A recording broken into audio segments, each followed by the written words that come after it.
अर्जुन सादोड़ा। हाँ, अर्जुन सादोड़ा बोलते हैं। एक सादोड़ा अलग होता है, एक अर्जुन सादोड़ा होता है। अर्जुन सादोड़े का एक लंबा सा पेड़ होता है, फूल उसका सफेद सा होता है। ये भी वो औषधि वनस्पति है। इसकी जो छाल होती है, पुराने जमाने के अंदर जो जूते वगैरह सीते थे मूची लोग, इसकी छाल को लिया के रात भर पानी में भिगा के इसका जो चमड़े के अंदर कोई मिश्रण वगैरह तैयार करते थे। और पुराने जमाने में अगर किसी को जख्म जंगल में हो गई या घाव हो गया कुल्हाड़ी का वगैरह का, तो इसकी छाल निकाल के उसको जला के उसके ऊपर भी लगा सकते थे। तो इसलिए ये औषधि वनस्पति का पौधा है। इसका नाम है अर्जुन सादोड़ा। इसकी एज क्या होंगे सर? ये खैर का पेड़ बोलते हैं, जिससे कत्था या किसी कपड़े को कलर वगैरह देते हैं। अच्छा, तो वैसा ये पेड़ होता है खैर। और ये पूरा जंगलों के अंदर लगाते हैं। जैसे अपन के जैसे जंगल के अंदर जो रोप वन वगैरह जो पेड़ लगाते हैं, उसकी जो बाउंड्री घेरते, अच्छा, वो बाउंड्री के अंदर भी खैर को लगा देते हैं अपन। तो सर ये पेड़ आता है कि ये बेल टाइप ऐसा आता है? नहीं, ये पेड़ आता है। पेड़ आता है, बड़े बड़े पेड़ होते हैं। अच्छा, इसकी एज क्या होती है सर कम से कम? इसकी एज 50, 60, 70 साल तक की इसकी एज। ये नीम का पौधा है। ये नीम का पत्ता है। नीम तो हर एक को आदमी को चॉइस करता है। नीम एक औषधि वनस्पति के तौर पर भी है। और जैसा कि इसकी जो कड़वाटपना है, कोई पत्ते खाता है इसके, तो कोई इसकी छाल निकाल कर पानी में रात भर भिगो के रख के सवेरे भी पीता है। यानी एक औषधि वनस्पति का एक शरीर के लिए मेंटेन करने का भी काम करता है। छोटे बच्चे को कभी अगर वो माता हो जाती है या छोटे छोटे फुंसी जाती है, तो इसके फूल जो होते हैं सफेद सफेद से, उसको तोड़ के पानी में उबाल करके वो पानी से बच्चे को नहलाने से भी आपकी बीमारियां खत्म होती है। ये कौन सा पेड़ है सर? ये इसको सिसु बोलते हैं। सिसु। हाँ, सिसु। जैसा स्कूल के एरिया के अंदर या कोई बड़ा सरकारी जगह है, जी, जगह पर, और हम लोग जो जंगल में लगाते हैं, सिसु का पेड़ खूब से ऊंचा हो जाता है। अच्छा, और बड़ा होता है। उसका भी 30-40 फीट तक की हाइट हो जाती है। 40-50 फीट तक की हाइट हो जाती है। ये सीताफल का पेड़ है। अभी इसकी उम्र क्या है सर? अभी इसकी उम्र ये अपना 9 महीने के अंदर जी, तो अंतुर किले के अंदर से हजारों से पौधे लगाए हुए हमने वन विभाग के अंदर में।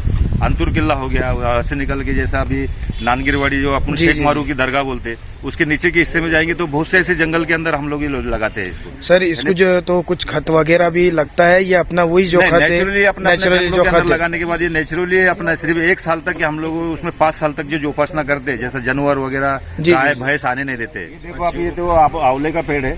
ज्यादा 4 महीने का पौधा है। और आपने देखा है आंवले का तो हर एक को पसंद ही है। क्या आंवले की मुरब्बा बनता है, आंवले की जैसा ठंडा रहता है जिस्मानी। हाँ, जो जिस्मानी के लिए, शरीर के लिए बहुत ही अच्छी चीज है ये। एमसी समाचार में आपका स्वागत है। मैं मोहम्मद शोएब शाकिर शेख के साथ। आज हम आए हैं मकरनपुर वन विभाग रोप वाटिका कन्नड़ में, जो कि यहाँ पर हम जो है तो यहाँ के अधिकारी साहब, हमारे कोहली साहब, इनसे बात करेंगे कि ये रोप वाटिका का सिस्टम कैसा है और यहाँ पर जो है तो रोप किस तरह से मिलते हैं और कौन कौन से रोप यहाँ पर अवेलेबल है। याच्यामध्ये कसं आहे, आम्हाला प्रत्येक वर्षी एक टार्गेट असतंय, एवढे रोपं तयार करायचे। मागणीनुसार आम्ही शासकीय संस्था किंवा इतर NGOज आणि जे मागणीधारक असतील त्यांना शासकीय दरामध्ये नियमानुसार पुरवठा करतो। सर यहाँ पर काम करने के लिए कितने लोग जो है तो मतलब यहाँ पर जो डेली किस टाइम में आते हैं और किस टाइम पर जाते हैं? इथं MRGS द्वारा ही रोपवाटिका आहे मगरा रोहेव खाली, आणि पूर्ण जे मजूर आहेत इथं काम करणारे पूर्ण मकरनपूर गावातीलच आहे। बाहेरचं कोणीही मजूर नाही आणि त्यांचा एक ठरलेला कालावधी आहे आणि वेळ आहे। तेवढ्या वेळेत ते येतात आणि संध्याकाळी त्यांची सुट्टी होते वेळेच्या आत। तो भी एक आदमी को कितने घंटे काम करना होता है? एक आदमी का फिर भी 9 से 6 बजे तक उनका कालावधि है। वो टाइम के हिसाब से एडजस्टमेंट चलता है। एक 8 घंटे आप पकड़ लीजिए। सर इसके अलावा जो है तो मतलब यहाँ पर जो हमारे पास मतलब ये रोप वाटिका है, तो यहाँ पर किस किस्म के पेड़ बनते हैं? यहाँ पर हर किस्म के पेड़ है।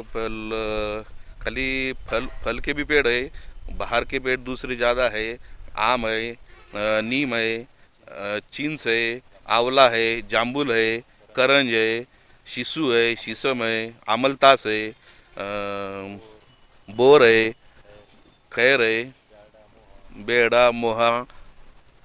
मतलब यहाँ पर जो है तो ऐसे प्लांट पर काम किया जाता है जो बड़े तने वाले हो और उनसे छाव के साथ साथ जो है तो फल भी निकले, और उसके अलावा कुछ ऐसे भी जो छाव भी देते। बराबर बराबर। कैसा है, बहुत मजबूत पेड़ बनाने पड़ते हैं और जंगल में यही पेड़ काम में आते हैं, जिनसे छाव रहे।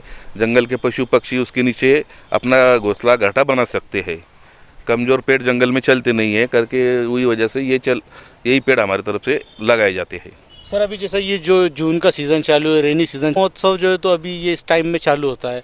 अभी जो है तो आज से जैसा शुरू हुआ है 1 तारीख से, तो करीब करीब जो है तो 7 तारीख तक ये वन महोत्सव चालू रहेगा। तो ये वन महोत्सव के अंदर जो है तो आपके लोगों को, मतलब लोगों से आप कुछ कहना चाहेंगे?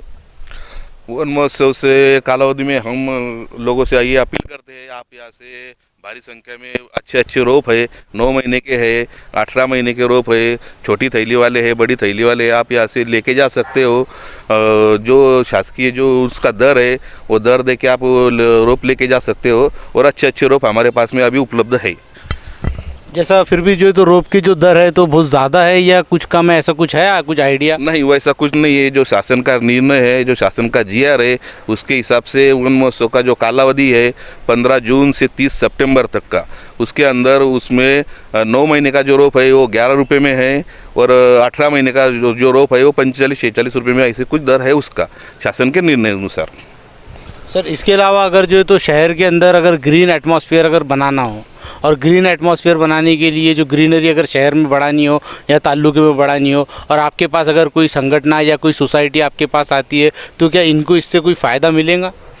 अब शासन का निर्णय के हिसाब से मैं आपको बताता हूँ कि शासन के निर्णय के हिसाब से अगर आपके पास में शासकीय जगह है और आपकी संस्था बाहर की संस्था है या शासकीय संस्था है जीआर के हिसाब से, तो आप हमारे माननीय उप वन संरक्षक साहब है औरंगाबाद में, वो बैठे हैं, उनकी तरफ आप अपना मांगनी पुरौठा दे सकते हो, और वो उनको अधिकार है उनके आदेश के, और उनको अधिकार है कि 1000 प्रति हेक्टेयर ऐसा कुछ है, वो 1000 रुपये 1000 रोप वो दे सकते हैं फ्री ऑफ कॉस्ट में।